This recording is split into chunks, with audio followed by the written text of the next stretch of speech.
In this video, you will learn how to structure your education information and how to identify your academic achievements. So, how do you structure your information in this section? Well, before you start writing, you first need to write this information on a draft piece of paper. You need to write down the university name you're attending or attended, the location of the university by state and city name, the date you started your course, and the date you completed by month and year. If you're still studying, then you can put the end date as present, the degree name that you're still studying or studied. List all the relevant courses that you took that are most relevant to the position that you're applying for. For example, if you're applying for an accounting position, you should not list subjects that are not relevant to the position, such as marketing or engineering subjects. Next, list the co-curricular activities that you participated in or a student society that you joined. Last but not least, list all your achievements. On this subject matter, I will teach you how to brainstorm your achievements later in this video. So let's do an example here. Say the university you attended is the University of New South Wales. The date you started and completed, July 2009 to October 2012. The degree name, Bachelor of Human Resource Management. Relevant courses, Recruitment Strategy and Planning, Employee Attraction and Retention, Performance Management, Workplace Relations, Remuneration and Reward Management, Pay Systems and Rewards. Co-curricular activities, Member of HR Society, Member of Hockey Club, Member of Water Polo. I will leave achievements for now because I'm going to explain that in detail later in this video. Once you finish all of this information, your education section should look something like this. As you can see, you start with education and credentials as your heading, the name of the university you attended, followed by the city and then state, the date you started and completed on the right hand side, the name of your degree, relevant courses, co-curricular activities. Now that you look at it, it's very organized and easy to read. So let's move to achievements. How to identify my achievements? For most of you, you will think you don't have any achievements because you don't have a distinction or a high GPA grade to brag about to employers.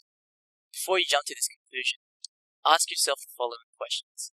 These questions will help you understand what your achievements are. Did you work part-time or full-time while completing your degree? If so, that's great. It shows that you have strong time management skills because managing your studies while working is never an easy job.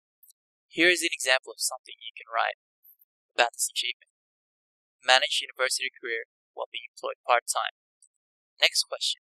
Did you graduate earlier than expected? If yes, that's great. Here's how you can write down this achievement. Completed a 3-year degree course in 2.5 years while maintaining above average grades. Did you receive a distinction in your assignment? If yes, that's good. You can write something like this. Receive distinction for research projects and essays on employee attraction and retention and performance management. If you guys need to use any of the examples to structure your sentences for your achievements, feel free to do that. Here are more questions that you can ask yourself. Did you complete a group assignment with a distinction grade? Graded high distinction on financial valuation by working closely with 4 other team members to meet weekly deadlines. By reading this, employers know that you have team player skills and time management skills. Because of these skills, you achieved the HD result. That is your achievement. Did you receive a score for an exam or a project that is well above the course average? Well, then you can write something like this. Scored a distinction for management accounting mid-semester exam, well above the average grade of credit. Did you hold a leadership role in your society or student club? If so, then you can write, elected as sponsorship director for the HR Society, increased sponsorship within the university and secured allocation of funds and resources for events by establishing and maintaining business relationships. Were you involved in career-related co-curricular activities?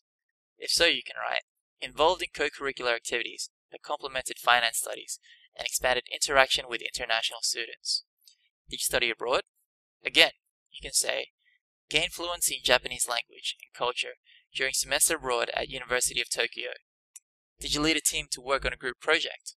Well, you can say that you led a team of 4 to work on corporate finance major assignment, attaining a distinction grade that it was well above the average grade of credit.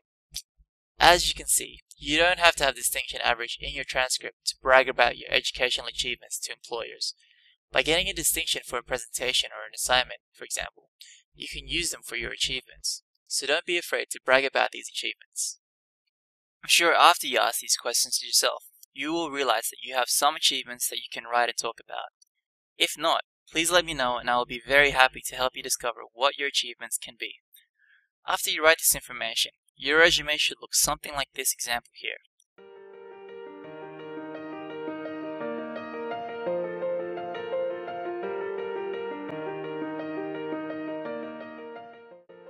So let's wrap up. By now, you should be able to organize your educational information in this section to an extent that recruiters and hiring managers can read your resume easily. Next, you should also be able to know what your achievements are. And again, if you have any questions, feel free to send me an email at tommy@gradiators.com. Remember to follow me on LinkedIn, Facebook, Twitter, and YouTube channel to receive the updates on how to find your dream job in the quickest way.